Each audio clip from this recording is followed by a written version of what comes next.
Hi guys, this is Sadek from Droidwin.com, and in this video, we'll show you how to install the Kali Linux NetHunter on any Android phone. Before moving ahead, this is just an education video and should only be used to enhance and improve the network security of your organization or company and should not be used for any non-malicious activity. So with that in mind, let's get started. First off, do note that till Android 11, you don't need root. You could carry out every task on a non-root phone, but that's only till Android 11. From Android 12 onwards, you will need to root your phone. If you do not root, then you will get a signal line error. So I'll show you how to fix that issue as well. That's not an cause of any concern. I'll show you that error as well. Till Android 11, you will not get any error, but beginning from Android 12, 13 and 14 and so on, if you do so on a non-root phone, then you will get a signal line error, which I'll show you how to fix in this guide video. And finally, let's discuss one more important aspect. So regarding Kali Linux, there exists three editions. The first one is the rootless, then is the light, and third is the NetHunter. So in the rootless, as you might be aware from the name itself, the rootless NetHunter does not require root, but as a result of which it does not have these packages because it's a restrictive environment on a non-root environment. So you will not be able to use the last 6 operations due to non-root environment. On the other hand, the NetHunter Lite requires root, but you will be able to use most of the packages of Kali Linux except for the last 2. Likewise, if you talk about the NetHunter, then this also requires root, but you will be able to use all the packages of the Kali Linux. So with that said, let's get started. As of now, I'll show you on a non-root phone which is not rooted and the bootloader is currently logged. So on that note, please take a backup of all the data and then let's get started. First and foremost, you have to install the Termux app onto your phone. You could either install the app from Play Store, but on the Play Store the app is not updated, so I'm using its F-Droid. So go to the F-Droid and from there simply download the button, click on the download APK and download the F-Droid, or rather the Termux app, and then launch the app and let's install the Termux app onto our phone. So hit the install button and with this we have got the Termux app onto our phone. So for the ease of convenience, it's highly recommended that you open my guide onto your phone as well, so that you could easily copy paste all the commands directly in the CMD window. So as you could see on my phone, currently I have opened the guide on my phone as well, so I could easily access all the commands from my guide itself. So with that said, let's now copy the first command, and the first command is regarding the app update. So you could simply copy paste this command. Just a minute. So let me copy this command, and once that is done, let me paste the command in the Termux window. So just hit paste. It's the app update. It will take only a few seconds. Once that is done, let's now copy the second command, and it's the app upgrade. So copy this command as well and then paste it in the Termux window. So let's do that. If it asks, do you want to continue, type in Y and hit enter, and it will now install a few packages. So you might again be asked for a confirmation. So type in Y and hit enter. It will ask for around 4 to 5 times. Each time you will have to type in Y and hit enter to install the necessary dependency and packages. So let's install all these packages and again type in Y, and with this we have installed all the packages. So let's now move ahead with the next step. So let's now verify if all the packages have been installed. For verifying the same, I will again use the app update command. So just copy this entire command and paste it in the Termux window. So paste it here and hit enter, and let's verify the same. As you could see, all the packages are up to date. So this signifies that we have all the packages. Now let's give the storage access to the Termux app. For that, simply copy this command from here and paste the command in the Termux window. So paste it here and you will now get a prompt, make sure to type on allow, and with this Termux has been given the storage access onto your phone. So next up you will have to install the wget package. So simply copy this entire command from here and paste the entire command over here. If it asks for a confirmation, type in Y and hit enter, and with this it has installed that as well. So moving on, we will now have to install one more package. So I've given a URL of the same. Simply copy this entire URL command, to be more precise. The command has a URL as well, so copy the entire URL and paste it here and hit enter, and it will now download and install a few packages, which might take up to a few seconds. So let's just wait, and the process is now complete. So next up, we'll now have to install the NetHunter and give it a few permissions. So simply copy this command from here. Just a minute, copy the entire command and paste the command in the Termux window once again and hit enter. Once again, do so for the next command as well. And this time we are installing the NetHunter Termux. So copy the entire command and paste it in the Termux window. And it will now ask which one of the three you want to download and install. As of now, I am going ahead with the full version. So I will be typing in 1 and hit enter. It will now download the package, and it could take up to a few seconds depending on the network speed and the package which you are downloading. So as you have seen, there are 3 packages: the full, the minimal, and the nano, as are evident by their names. Currently, I have used the full package, which has all the packages. So if you want, you could use the minimal or nano as well, but then you will be missing on some goodies. So that's why, if possible, please use the full package. And it's now downloading and installing. You could keep a track of the same from the progress bar. As you could see, it's currently 71%, and it will take only a few more seconds. So let's just wait for it to download, and then we will proceed ahead with the next step.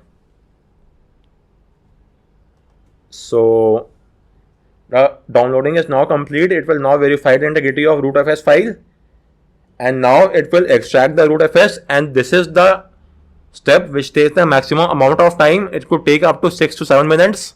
So depending on the file which you have downloaded, the extraction process might vary. I have used the full package, so the extraction will take around 6 minutes. So let's just wait for the time frame. So guys, once the task has been done, it will ask if you want to remove the rootfs backup file. So we don't want to remove it. So type in N and hit enter, and it will now load the Kali Linux. As you could see, it's loaded onto our phone. So from now onwards, you could either use the entire NetHunter keyword or just the shortcut NH. So I'll be using the shortcut NH just to save time. So in this regard, up until this point, all the users, whether they have a rooted phone or a non-root phone, or whether they are using Android 11 or 12 or 13, the steps are same. But from now onwards, if your phone is not rooted, then you might face an issue or two. So in that case, you could skip to the end of the video to rectify the issue. But still, I will recommend you to try out the steps. Maybe in your case it might work, but there are chances that if your phone is not rooted and you're using a higher OS version, then you might face an issue. In that case, skip to the end of the video, or else let's continue ahead. So now you will have to type in the command NH, or simply copy it from my guide. So simply copy the NH next password command, and it will ask us to set up a new account password. So paste the command, and you will now have to type in the new password. So it should be at least 6 digits long, and now you have to verify the same as well. So once it has been verified, if it asks you for a view only password, type in N and hit enter. So with this, we are done with this. So our next course of action is to now load that profile. So type in NH-kex, or you could simply copy paste that command as well and hit enter. And you will now get a couple of warning messages. That is completely normal and nothing to worry about. just make sure that after that you are getting the port as well. So in my case, the RFB port is 5901. Just make sure that if you are getting a couple of VNC server message, that's not an issue. But after that, you should be getting the port as well. Once you're getting the port, your next course of action is to install the NetHunter store application. So simply go to my website and from here open this link and it will take us to the NetHunter app store.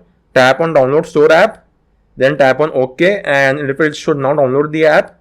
So open it and select package installer always and hit install. With this we have got the NetHunter store. So open the app and now you have to search for the app named NetHunter Kex. So tap on the search icon and now type in NetHunter, just a minute, NetHunter space Kex and hit the search bar and download the second file in which you could see a PC. So tap on download and then hit the install button.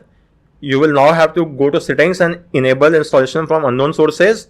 So do that as well. Then go back and again tap on install. And with this, the NetHunter Kex is now installed onto our phone. So let me now verify it. So if I go to the home screen, as you could see, we now have the couple of apps, including the NetHunter Kex app. All you have to do now is simply launch the NetHunter Kex and tap on allow. And let me enable the toggle next to auto rotate as well. It's well and good. Now under VNC password, type in the same password which you have set earlier. So now hit the connect button and as you could see, we are now inside the Kali Linux.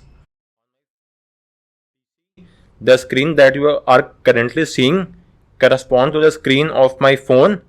So let me show you. I could carry out the desired task directly on my phone itself and the same will be visible on my PC. I could also zoom in here and use the mouse cursor or simply pinch into zoom and carry out the desired task. I may open the emulator app from here as well. Okay, so regarding this, as you could see, all the apps and services are there. And depending on if you have root or not, you will be able to use some of the apps and you might not be able to use some of the other password. And similarly, you might zoom out or pinch out to zoom out and see the smaller scale. And if you tap on this option, then you could choose the input mode from here. I have selected direct swipe pan. By default, it will be simulated touchpad. Apart from that, we might have some other options. So scaling, make sure that it's zoomable so that you could zoom it. And then there are a few other options such as the mouse option. You could use the mouse from here and then upon using the mouse, the same will be visible on your PC. And then apart from that, tapping on this will bring up the keyboard. Hit the back button and the keyboard will be gone. And apart from that, you could carry out all the tasks in a similar manner as you do so with on the Kali Linux. And you could open the home page from here, the home directory from here as well.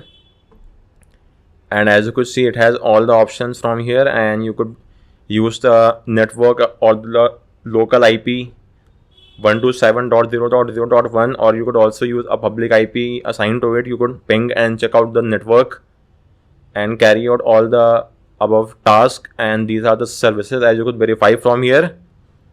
So guys, this was till the Android 11 phone which does not have a root or root is not required. Now beginning with Android 12, after you do the step till step 15, then you carry out the step 16, you will get a error message which is signal line error. Let me show you something so that the error message will be something around. Okay, so I don't have a screenshot, but you will get an error message on the line of signal line error. Then as soon as you hit the enter key, the Termux app will be closed and you will not be able to move ahead. This error has been discussed in length on the official GitHub page as well. If you have knowledge on this, then you could refer to this. It's the phantom process being killed in the backend. So what actually is being happening is from Android 12 onwards, this process is no longer being allowed to run in the backend. Till Android 11, this process was being easily run in the backend, but from Android 12 onwards, this process will not run in the backend. So with Android 12 and 13 and 14 as well, as of now, the process has been stopped and it will not be able to run in the backend until you manually force it to do so. And for forcing that, you will need a rooted phone. So beginning with Android 12, you could root your phone and then get this job done. So I've linked my guide on how to root. Once you have obtained root, simply launch the Termux app, then type in SU, and then you will get a prompt on your phone, Magisk prompt. So tap on allow, and after that just copy paste this entire command, and with this you could then resume from step 16 onwards. Or you could also simply connect your phone to PC via USB cable, enable USB debugging, then type in SU, and you will get a Magisk prompt on your phone. Tap on allow and then type in this command, as you could see from my screenshot. So either use this command or use this command, or if you want, you could also make the system partition RW and simply execute the ADB shell command. So earlier we could easily access the system partition and make changes without the need for root. So if that is the case with your phone as well, then you could simply execute this command without even rooting your phone. But in that case, you could have access to the system partition RW. So with that said, you could carry out this task and get the issue rectified. So guys, on that note, I round up this video. If you have any queries with regard to these steps, do let me know in the comment section, and thanks a lot for watching.